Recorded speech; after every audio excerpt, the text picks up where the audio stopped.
Fala galera, bom, se vocês acompanham a gente lá no Instagram, vocês já sabem o tema do vídeo de hoje, porque esses dias eu postei um story lá com uma caixinha de perguntas sobre Freak Show, a 4ª temporada da série. Há uns tempos atrás a gente fez uns vídeos aqui no canal respondendo perguntas frequentes de vocês sobre as primeiras 3 temporadas, Murder House, Asylum e Coven. Então agora a gente tá continuando com essa série e o vídeo de hoje é sobre Freak Show. Se vocês gostarem, só comentar aqui embaixo que a gente vai fazer para as próximas temporadas também. Antes de começar a responder as perguntas que vocês mandaram pra gente lá no Instagram, já quero pedir para vocês se inscreverem aqui no canal se vocês ainda não são inscritos, deixarem o like de vocês aqui no vídeo também. Lembrando que todas as nossas redes sociais estão aqui na descrição, assim como o meu canal pessoal Desiluminado e também o meu Apoia-se. Então se vocês têm vontade de me financiar aqui na internet, é só entrar lá no Apoia-se que tem todas as recompensas, tudo explicadinho. Então é isso, vamos começar a responder as perguntas de vocês sobre American Horror Story Freak Show.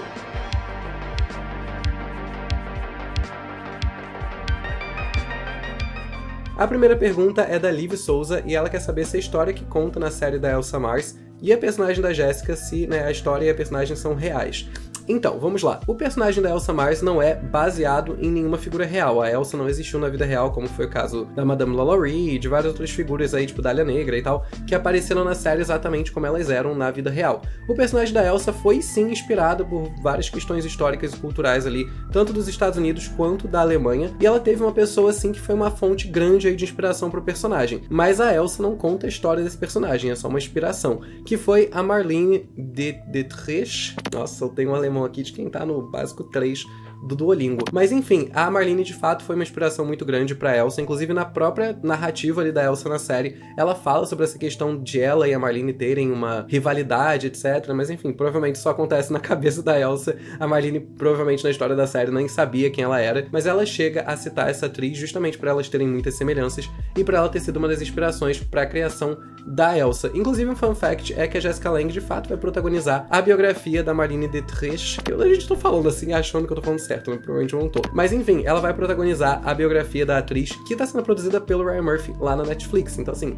só um fun fact, nada a ver com Freak Show. E em questão da história dela, eu acho que a Liv tá se referindo à questão dela ter tido as pernas amputadas em um filme snuff. Pra quem não sabe o que é um filme snuff, são filmes de violência real. Existe todo um mercado aí clandestino de pessoas que compram vídeos de pessoas sendo torturadas, etc. Não é ficção, é de fato tortura e tem pessoas que consomem desse mercado. Na história da Elsa, pra quem não tá lembrando, ela é vítima de um desses filmes, né? Ela é chamada pra protagonizar um filme e aí quando ela chega lá, ela descobre que é um filme snuff e que o papel dela na história seria ter as pernas amputadas pra que as pessoas pudessem assistir a isso. Essa história também não é inspirada em nenhuma história específica, a história da Elsa não é um copia e cola de nenhuma história que aconteceu, mas o mercado snuff existe e provavelmente coisas muito similares já aconteceram várias e várias vezes. Então assim, meio que é uma história real, mas não é inspirada em nenhuma específica. Lua de Saturno F disse que nunca entendeu o episódio em que a Beth e a Dot comem um cupcake e morrem e depois elas ficam bem. Pra quem não tá lembrado, a Beth e a Dot são aquelas irmãs siamesas que as duas são interpretadas pela Sarah Paulson, né?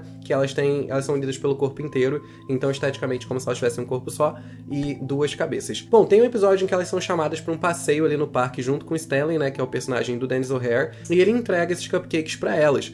Esses cupcakes estão drogados, então a intenção dele era conseguir pegar as duas e levar pra expor lá no Museu de Freaks Mortos, né? Ele tava meio que fazendo uma armadilha ali pra elas, mas na verdade isso é só uma alucinação, isso não acontece na vida real. Inclusive isso é bem comum em American Horror Story, né? A gente já teve, por exemplo, a Violet e a Sister Jude, que imaginam ali nas temporadas delas, né? Elas se suicidando e tal, e depois a gente vê que era só na cabeça delas. Então acontece algumas vezes em American Horror Story, e esse foi mais um exemplo disso. O Eduardo Boese perguntou sobre o final da Elsa no último episódio. Aquele seria um inferno pessoal dela? Na verdade não seria um inferno pessoal, porque não tem nada de ruim ali, né? Os infernos pessoais que a série apresentou pra gente, eles eram muito ruins. Aquilo seria meio que só um pós-vida, assim, uma ideia de um paraíso pra onde ela foi e vai ficar com os freaks ali todos que morreram junto com ela, e basicamente é isso. Então assim, não é o inferno pessoal, é só um momentinho pós-vida feliz e alegre. Marcelinho Ramalho perguntou se houve alguma conexão dessa temporada com Apocalipse. Não teve. Freak Show teve algumas conexões com outras temporadas,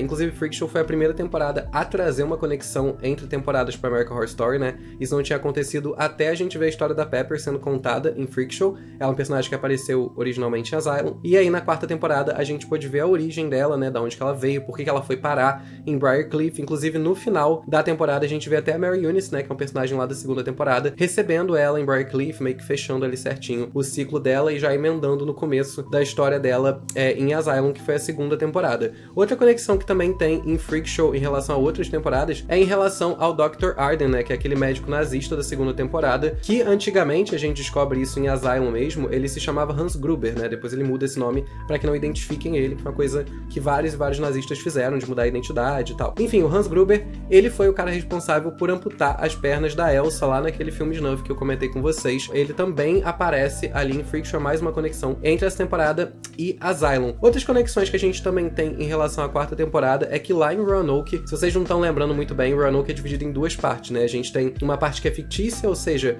é uma história que está sendo passada dentro ali da narrativa de forma fictícia, e depois a gente tem os atores que interpretaram esses papéis aparecendo de fato na narrativa pra gente. O papel que o Evan Peters interpreta nessa parte fictícia, programa de TV ali de Roanoke, né, o personagem que o personagem do Evan Peters interpreta em Roanoke, ele se chama Edward Philip Mott, que ele seria um parente aí distante do Dandy Mott. Inclusive é citado na série de que a linhagem deles acabou ali na região da Flórida, na mesma época em que Freak Show aconteceu, já que o Dandy morre no final da temporada e ele era o último descendente aí da família Mott. A gente também teve o Twist, né, que é o palhaço e assassino de Freak Show, aparecendo rapidinho lá em Cult, né? Na verdade, ele não chega a participar da narrativa, é como se o Twist tivesse virado uma lenda urbana, etc. A GOS Du perguntou o que aconteceu com Stanley. Pois é, o final do Stanley é provavelmente um dos mais chocantes aí de American Horror Story, né, de todas as temporadas. A gente tinha nele ali um personagem muito detestável que queria pegar aquelas pessoas que, pô, já passavam tanta merda e matar elas pra poder exibir elas como se elas fossem objetos de decoração ou entretenimento. Então, assim,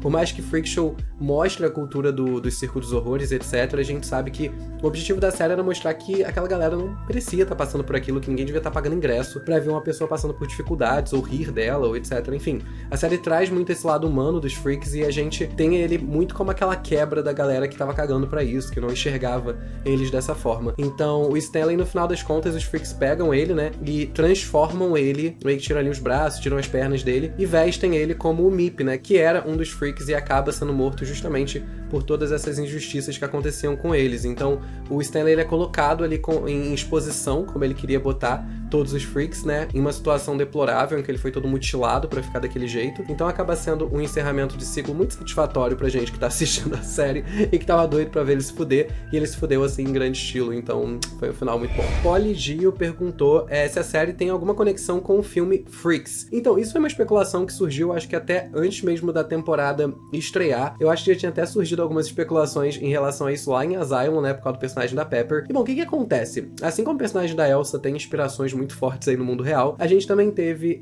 Freak Show sendo muito fortemente inspirado por Freaks. Até porque foi, talvez, um dos outros únicos grandes momentos da cultura pop que falou sobre essa cultura, que falou sobre essas pessoas. Então, era de se esperar que a série buscasse alguma inspiração ali dentro. A gente teve a estética da Pepper muito fortemente inspirada na estética do Schlitzie, eu acho que se fala assim o nome dele, que era um dos personagens de Freaks, e a gente tem vários outros aspectozinhos aí estéticos e algumas dinâmicas da série que também foram inspirados no filme, mas de fato a série não se conecta com o filme de forma alguma, não é um remake do filme, não é a mesma história do filme, mas ela tem aspectos parecidos. Inclusive, um dos aspectos que eu acho que é mais parecido e é uma homenagem muito clara é justamente o fim do Stanley que eu tava falando aqui na última pergunta, já que acontece uma coisa muito parecida lá no filme de 1932, aonde os freaks também pegam ali o vilão do filme, né, e também transformam ele num freak pra ele poder ser exposto e exibido assim como eles eram. Então o final do Stanley foi muito claramente inspirado pelo final de um dos personagens aí do filme. Eu acho que essa cena e a estética da Pepper acabam sendo as referências mais óbvias, assim,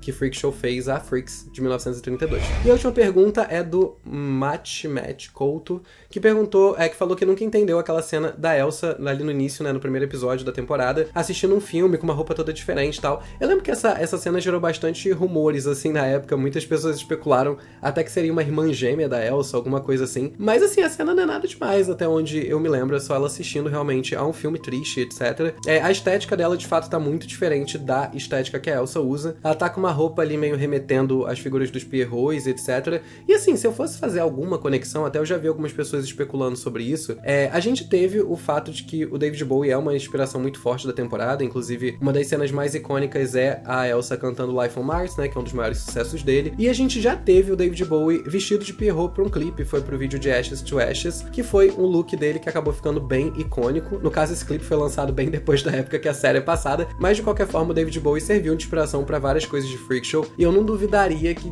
talvez tivessem usado essa estética pra inspirar essa cena, já que o David Bowie meio que inspira ali a Elsa, né? Posso estar muito perdido em datas, mas pra mim o David Bowie foi bem depois da época da série, então assim, é só uma inspiração aqui do mundo real que usaram na série, mas cronologicamente não faria muito sentido.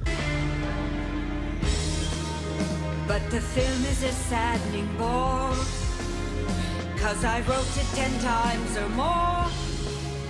It's about to be writ again. Uma outra inspiração que eu vi, que eu acho que talvez seja um pouco mais possível, é que existiu uma ópera chamada Pagliatti que contava a história de um circo onde todos os palhaços e os membros do circo passavam a perna um no outro e, enfim, aprontavam pelas costas ali uns dos outros o tempo todo, e que é uma história bem parecida com o que a gente acompanha dos Freaks lá em Freak Show. E, de fato, alguns personagens da ópera tinham uma estética muito parecida com a que ela estava usando naquele momento. Então, talvez fosse uma inspiração daí, mas a gente não tem nenhuma confirmação disso. Mas enfim, galera, essas foram algumas das perguntas que vocês mandaram pra gente lá no nosso Instagram, então se você não segue a gente ainda, segue aqui embaixo que as redes sociais estão todas aqui na descrição pra vocês poderem interagir e ficarem sabendo de tudo aí com mais rapidez, porque a gente posta tudo lá em tempo real. Não se esqueçam de se inscrever aqui no canal se vocês ainda não são inscritos e deixarem o like de vocês aqui embaixo também. Lembrando que eu tenho meu canal sozinho aqui no YouTube, o Desiluminado, que também tá aqui na descrição, meu Apoia-se tá aqui também. Não esqueçam de compartilhar o canal com seus amiguinhos pra gente poder crescer e conseguir produzir mais conteúdo pra vocês. É isso, eu vou ficando por aqui e até o próximo vídeo.